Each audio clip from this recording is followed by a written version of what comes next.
أنا بطلع من المقبرة، عندي نصيحتي لكم لي ولكم، كل من يسمع المقطع والله يوفق كل من ينشر مقطع عظة للناس وعبرة للناس.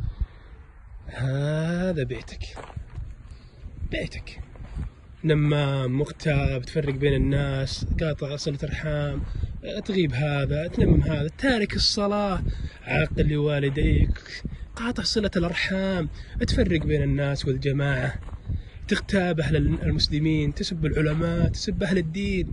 والله يبعد قلبي هذا مكانك، والله والذي نفسي بيده هذا مكانك، ويا الغني ويا الفقير ويا المسكين ترى هذا مكانك ومكاني أنا وأنتم.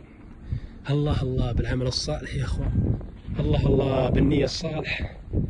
أسأل الله أن يغفر لنا ولكم، وأسأل الله أن يغفر لنا ولوالدينا وكل من قال آمين، وأسأل الله من ينشر المقطع هذا عبرة وعظة للناس، أسأل الله أن يحسن خاتمته وأن يحسن عمله لله سبحانه وتعالى. شوف والله يمكن ضيق علي هذا القبر، شوف كيف يحطونك فيه ويغطونك فيه، والله يجي يسألك الملائكة يسألونك وش سويت بفلان، وظلمت فلان، ووكلت فلان مال فلان، وعصيت الله، وعطيت والديك، وشتمت فلان، وتركت الصلاة.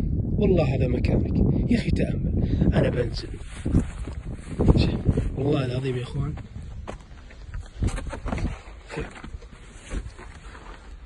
قسم بالله إنه مكان ضيق، يعني شو أقول لكم، مكان يعني رعب، يعني لو فكرت بالحياة يعني ما تسوى، والله ما تسوى، إنك ميت وإنكم ميتون.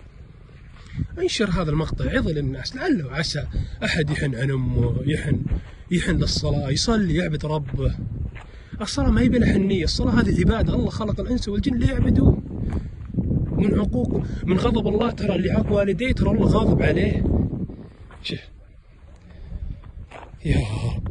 يا رب احسن خاتمتي وخاتمتكم كل من نشر هذا المقطع، يا رب أن تغفر لموتى المسلمين أجمعين. اللهم اغفر لهم وارحمهم وعافيهم واعف عنهم يا رب العالمين. ما بطيل عليكم، انشروا المقطع لعظة للناس من باب اللهم اجعلها عبرة وعظة للناس. انشروا يا اخوان، انشروا. صلى الله أن يوفقكم ويحسن لنا ولكم.